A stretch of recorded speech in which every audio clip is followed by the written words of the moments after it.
you all, what a common theme I see is that you committed to your creativity throughout the years, and I feel like as a young person who, I love my creativity and then sometimes I let it walk away. What advice do you have to stay married to the creativity no matter what happens, no matter like who comes in and out of your life or what job you have? That's my question. How do you stay married to the creativity? Creativity comes in so many different forms.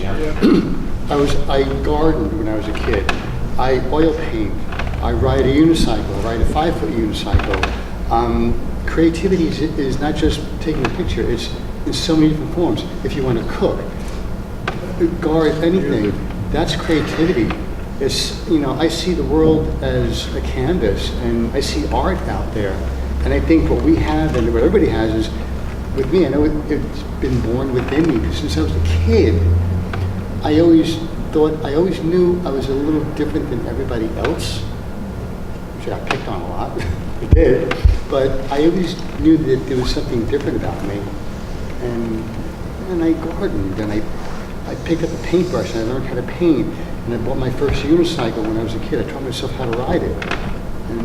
And so many different things out there to do. And just creativity, it branches out to so many different things.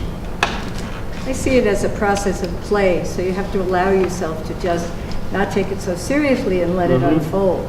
And I say we're not making capital A-R-T, where there's creativity, there are no rules. Where there are no rules, there is no fear.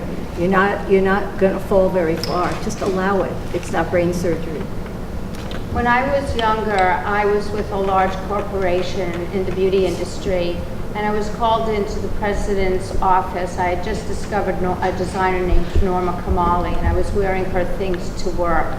And he closed the door and he said to me, "Are you dressing for success or are you dressing for yourself?"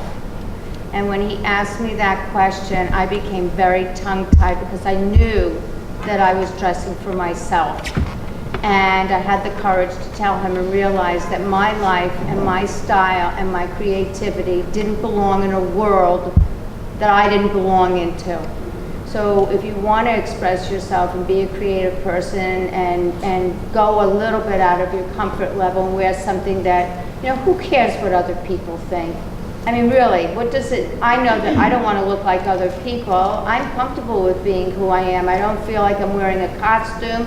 I mean, for me, wearing a costume is looking like I'm going to the country club or I'm going to be, you know, a tennis player or something like that. I mean, that's Halloween for me.